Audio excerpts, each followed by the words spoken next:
Bienvenidos al podcast San Marcos Lee, un espacio donde compartiremos información sobre las publicaciones más recientes del Fondo Editorial de la Universidad Nacional Mayor de San Marcos.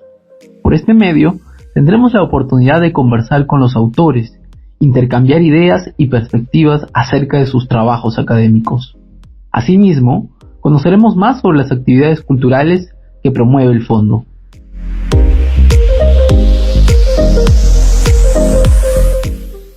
En este episodio hablaremos del libro Sensibilidades e Imaginarios Virtuales, consumos tecnológicos electronales y consecuencias en la población juvenil, del sociólogo Jerjes Loaiza, docente sanmarquino cuyos últimos estudios abordan el comportamiento de la población juvenil en interacción con las nuevas tecnologías. Acompáñennos a charlar con él.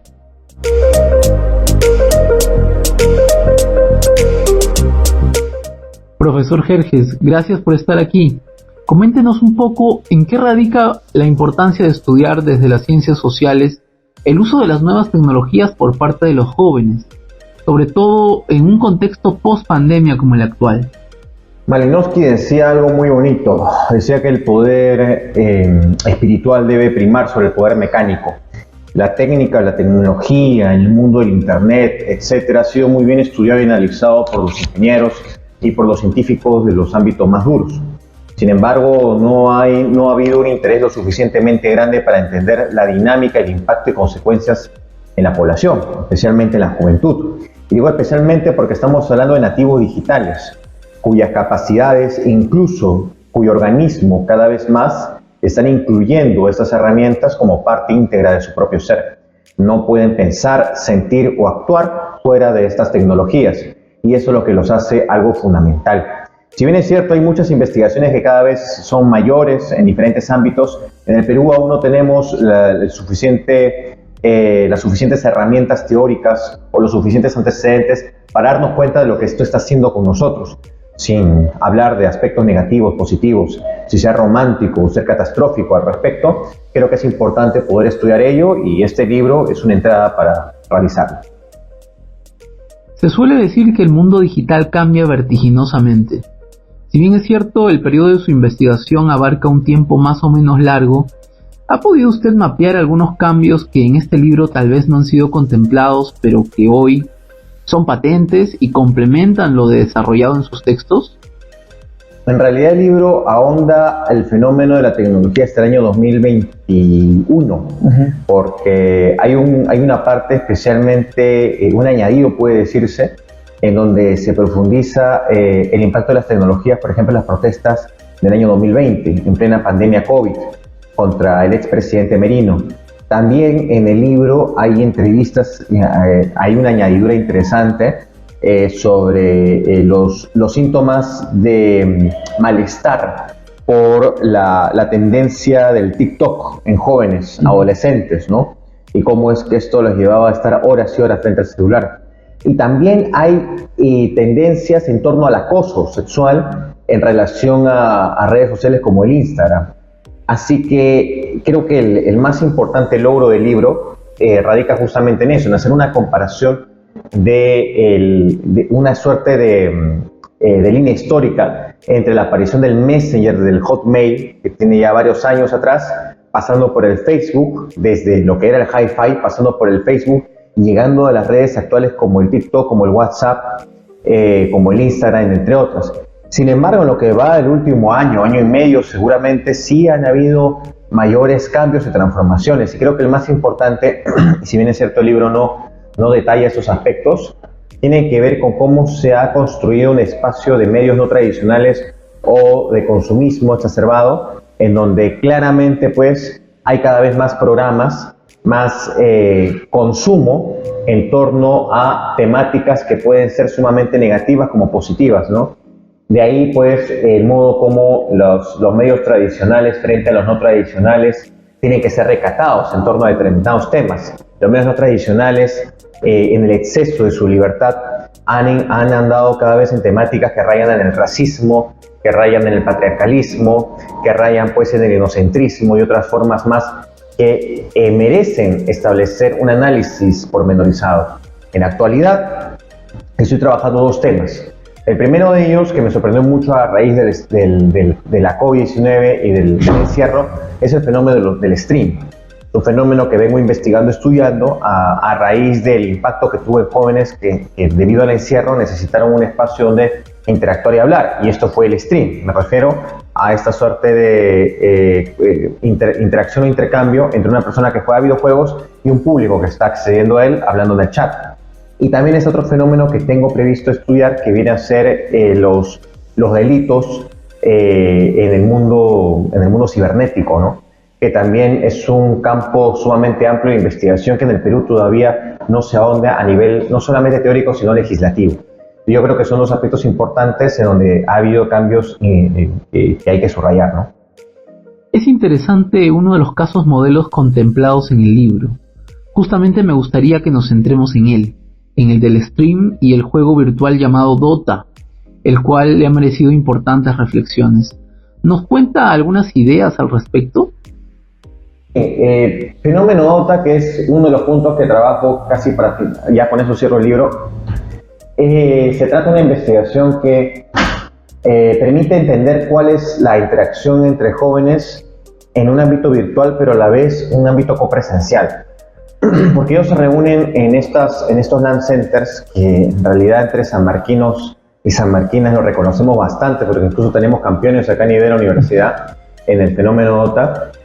Ellos comparten alegrías, comparten penas, se desestresan y, quieras o no, construyen o en todo caso fortalecen la cohesión grupal, que les sirve para desarrollar otros temas, ¿no? Vinculados pues a la inseguridad, vinculados a las tristezas, vinculados al estrés, entre otros aspectos.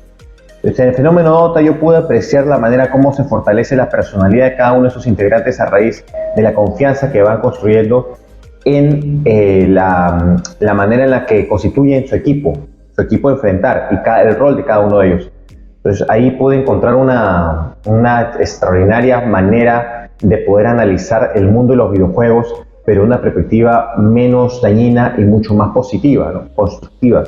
Por eso es que en este capítulo donde estudio el fenómeno Dota, yo utilizo metodológicamente algo distinto que no se había hecho antes, que es grabarlos en video, compartir el video de sus interacciones en el LAN Center, que opinen sobre los videos, una entrevista a partir del resultado de la investigación y que cada uno se lea entre sí, y a partir de eso escribí justamente este capítulo, cuya versión anterior se publicó en un capítulo de un libro en inglés, que viene a ser, al momento al menos, el libro más importante de videojuegos en el mundo, con artículos de todo el mundo, que es sobre videojuegos, un colega que lo editó estadounidense, de la Universidad de Delaware, y que creo que se compagina bastante bien, compacta bastante bien con los demás capítulos en este libro, ¿no?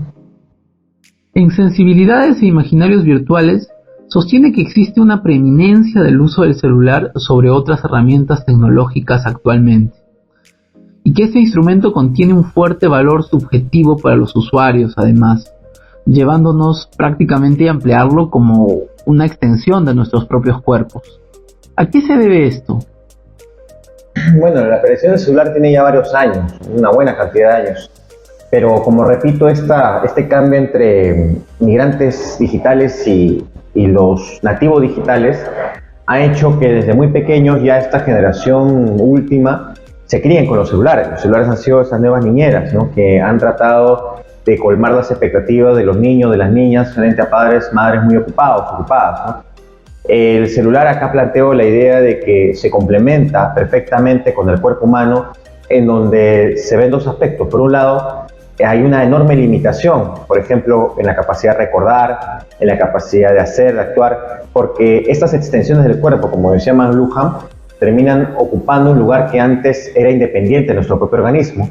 Pero el lado positivo es que ahora es mucho mayor a la de cualquier otra persona de generaciones anteriores, porque estas personas no tenían esas posibilidades. Si Ricardo Palma hubiera tenido pues las tecnologías de su lado, como un celular o alguna otra cosa, hubiera escrito muchas más tradiciones. Si Jorge Basadre hubiera tenido pues la tecnología de su lado, un celular, hubiera hecho unos 50 tomos más seguramente. Y así puedo hablar repetidas veces de muchos otros personajes que de haber tenido estas herramientas pudieron haber hecho mucho más científicamente, y más aún desde las ciencias sociales, ¿no? El celular ha logrado eso, pero también el celular, como lo planteo en el libro, genera una quisquillosa forma de sentirnos observados, de sentirnos perseguidos, de sentirnos maniatados. Y esto por un lado es positivo, pero por otro lado también es negativo, ¿no? Porque se refuerzan los lazos y los vínculos de capital social entre sujetos, pero a su vez también existe el lado negativo en donde estamos constantemente conectados. Como decía Bauman, no podemos desconectarnos, y el que se desconecta prácticamente muere para la vida social. Hay cosas positivas y negativas que tendríamos que estudiar de acuerdo a las familias, a las personas, a los países y al contexto, y poder sacar lo mejor de eso, ¿no? Ha comentado en el libro que el trabajo de campo y la interacción con el público juvenil que ha realizado le han sido fundamentales para la composición de esta publicación. ¿Podría contarnos, ya para finalizar, una anécdota de pronto que le merezca la idea de wow, ¿valió la pena hacer todo esto? Esta investigación inicia allá por el año 2009-2010, con la publicación de un artículo en la revista Indexana Scopus Prima Social. Creo que fue el segundo número de esta revista, que hoy ya tiene bastantes números y que lo pueden revisar. Y esto nace a partir del impacto que tenía en mí el uso del chat. Para mí el chat, el Messenger, era algo tan importante que terminaba cambiando y transformando mi manera de ver el mundo. Entonces yo quise esto retratarlo en una suerte de artículo, ¿no? Años después, en la revista Icona 14, otra revista indexada de gran prestigio a nivel latinoamericano, bueno, en realidad español, iberoamericano, publicó un artículo sobre videojuegos. Y es el primer artículo que se hace sobre videojuegos online en Latinoamérica. El primero. No se escribió otro antes, por eso es un artículo muy citado. Y ahí hago algo, establezco una relación entre videojuegos online y jóvenes latinoamericanos y capital social. Y esto porque yo jugaba, y porque yo hablaba, y porque yo conversaba con varias personas de otros países y hacía amigos. ¿Sí? Y paso a paso fui desarrollando una investigación de la cual yo no fui ajeno, sino yo fui aprendiendo de la mano con ella. Yo no recurro a la investigación teniendo como objetivo hacer un libro. Yo recurro a la investigación como un fin en sí mismo, donde yo desarrollo una serie de herramientas en torno a las redes sociales, en torno al WhatsApp. Yo no usaba WhatsApp, yo me resistí al WhatsApp hasta el año 2013, 14, si no me equivoco, hasta que usé el WhatsApp. Y se abrió una gran cantidad de posibilidades, pero también limitaciones. Y estas posibilidades y limitaciones están ahí plasmadas en el libro. Porque fue así como fui construyendo instrumentos, fui construyendo una serie de observaciones y aspectos con los cuales pude trabajar con otros jóvenes y amigos y amigas. Y por supuesto, para finalizar este libro como anécdota final, yo creo que me ayudó muchísimo a poder explotar al máximo estas herramientas para beneficio propio y para beneficio, por supuesto, de las personas que me rodeaban. Porque hay algo que subrayar, que una de las herramientas de investigación, instrumentos, es la historia de vida. Y la historia de vida genera también una crítica por parte del actor. El actor responde, habla, pero también se analiza a sí mismo y se da cuenta de las tremendas limitaciones que había. Una anécdota es que una de las personas a que entrevisté dijo: yo tengo mi celular prendido toda la madrugada por si me llaman, pero ahora que lo pienso, nunca me han llamado y no creo por qué me tendrían que llamar. Entonces ahí es donde empiezo a desarrollar el celular como algo en lo cual no te puedes separar, tienes que estar conectado hasta cuando duermes, ¿no? Creo que esas serían las principales anécdotas que me han llevado pues a desarrollar esta investigación y de la cual estoy muy, muy feliz que se vea publicada finalmente. Muchas gracias por su aporte, doctor Jerjes. Amigos y amigas, ha estado con nosotros el profesor Jerjes Loaiza Javier, docente sanmarquino, sociólogo y autor del libro Sensibilidades e Imaginarios Virtuales, publicado por el Fondo Editorial de la Universidad Nacional Mayor de San Marcos. Mi nombre es Diego Bardales y conmigo será hasta el siguiente episodio de San Marcos Lee. Hasta la próxima.